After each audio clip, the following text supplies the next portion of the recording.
1.4 million people in your home state of Louisiana are on Medicaid. Is it your contention that if any of those Louisianans lose their benefits, it's because they shouldn't have been receiving them? Yeah. The lies from the Republican Party are just so normalized now. There's so many, they're so frequent, they're so large that when they tell on themselves and slip up and accidentally tell the truth about what they're doing in the middle of their lie, it just kind of all blends together. And that's why I want to talk about this particular clip today. Jake Tapper interviewed the failing, missing the moment Jake Tapper, going on Megyn Kelly's show. Jake Tapper interviewed Mike Johnson, Speaker of the House, yesterday about gutting Medicare in this big, beautiful bill.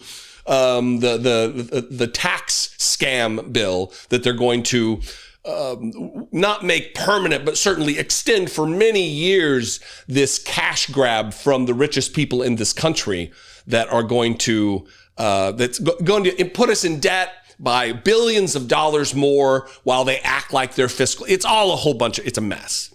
But there's one particular moment in this long, pretty lengthy interview that I'm only going to play a couple minutes of, and it is Mike Johnson admitting that they're going to cut Medicaid after having just said, we are not cutting Medicaid in this package. He gets asked one question and then admits that they're cutting Medicaid. It is bizarro world in the Republican Party. More than it has normally. I know when I say that, people are like, it's always a bizarro land. It's always crazy. It's always wacky. It's always liars. Of course it is. But it's getting worse and worse and worse. And just like Donald Trump's corruption, it's public and they don't even care. So it falls on people like us to spread the word. Here is Jake Tapper feigning like he's trying to get to the truth with Mike Johnson, and Mike Johnson being so sloppy with the propaganda that he admits that they're cutting Medicaid. The CBO found that nearly 8 million Americans will, in fact, lose their insurance coverage because of the changes this bill makes to Medicaid. So how do you reconcile that with what President Trump said?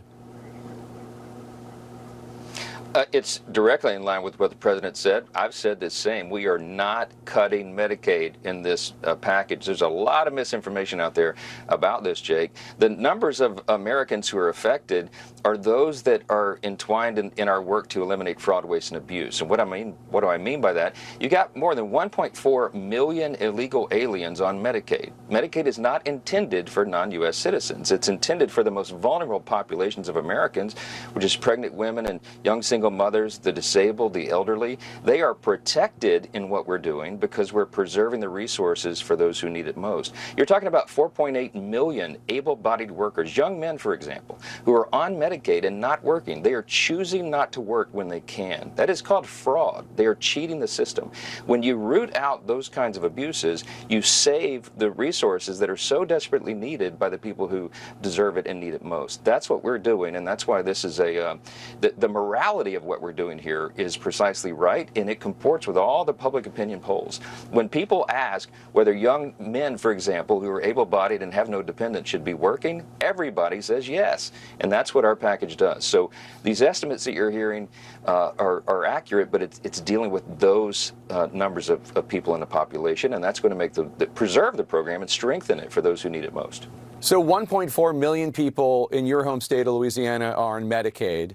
More than 800,000 receive SNAP benefits, also known as food stamps. Is it your contention that if any of those Louisianans lose their benefits, it's because they shouldn't have been receiving them because they were committing waste, fraud, or abuse? Yeah, look, my district, as every district in America, has people who are on the program who shouldn't. And when you're talking about, I keep using this example, a young able-bodied man with no dependents, there's no reason he should not be working. We are the party that supports human dignity, and we find purpose and dignity in our work. It's good for the individuals involved. It's good for their community. It's good for society at large. When you're talking about work requirements, by the way, it's very flexible. It just means that you either work or you volunteer, do something meaningful in your community, or you're in a job or work training program. 20 hours a week. I mean, this is not some huge demand. If you're going to be on the public wagon, you have to do something to help pull it if you're able. I hope you caught that. And if you didn't, Luckily, I'm here. Mike Johnson, flatly, plainly, this mighty, righteous man of God who you would never catch lying, right? He says, we are not, and he put extra stank on the not, we are not cutting Medicaid in this package. In fact, he goes on to talk about there's a lot of misinformation out there about this. Jake Tapper asked him a follow-up. 1.4 million people in your home state of Louisiana are on Medicaid. Is it your contention that if any of those Louisianans lose their benefits, it's because they shouldn't have been receiving them? Yes, he says. Mike Johnson says, yeah. Wait a minute. If you're not cutting Medicaid, which would mean nobody's going to lose their benefits, how would some of the 1.4 million people in your state on Medicaid lose their benefits, Mike Johnson? Seems like you're going to be cutting. See, they do this under the guise of fraud, waste, and abuse, and they talk about able-bodied individuals on Medicaid. What that means is it's not some 21-year-old kid at home playing the video games just wanting to live the high life on Medicaid as though that's going to give him some lavish lifestyle. They're talking about people who are caring for the infirmed, for the sick, people who are so gravely ill or deteriorated health-wise that they cannot take care of themselves. So they are a caregiver. These able-bodied individuals who don't have a job.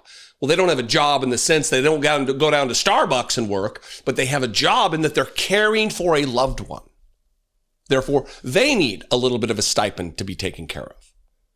And if you take them off, if you cut Medicaid to a degree that you can't afford to pay their assistance that they need to help their loved one, you're cutting Medicaid. Just because you use different language doesn't mean it's not a cut, Mike Johnson. And the rest of us know. Americans know. Hopefully, Americans know. And what they're trying to do is gouge the budget, slash the federal government in order to pay for a tax cut that is not paid for. So much so that 5 independent organizations, independent of one another, have scored this, including the Congressional Budget Office. And I've heard numbers up to like $5 billion being added to the national debt just because of this bill. Up to $5 trillion, excuse me. Yeah. $5,000 billion added to the national debt. $5 trillion. Remember, they're deficit hawks. They want to be good stewards of the taxpayer dollars, right? That's what they always say. That's what they said during Donald Trump's first term, and he added nearly $8 trillion in 4 years to the national debt. And half of that was before COVID. Half of that was before the spending that was necessary to save our economy during a pandemic. Donald Trump is irresponsible. He doesn't care about the budget, and either do Republicans. They don't care about the deficit. They don't care about the national debt. They don't care about all the things they say they care about mortgaging our future against our children and all this fake-driet nonsense. They're liars. And once in a while, you get to catch them slipping up and admitting that they are just that, liars. Straight-faced liars.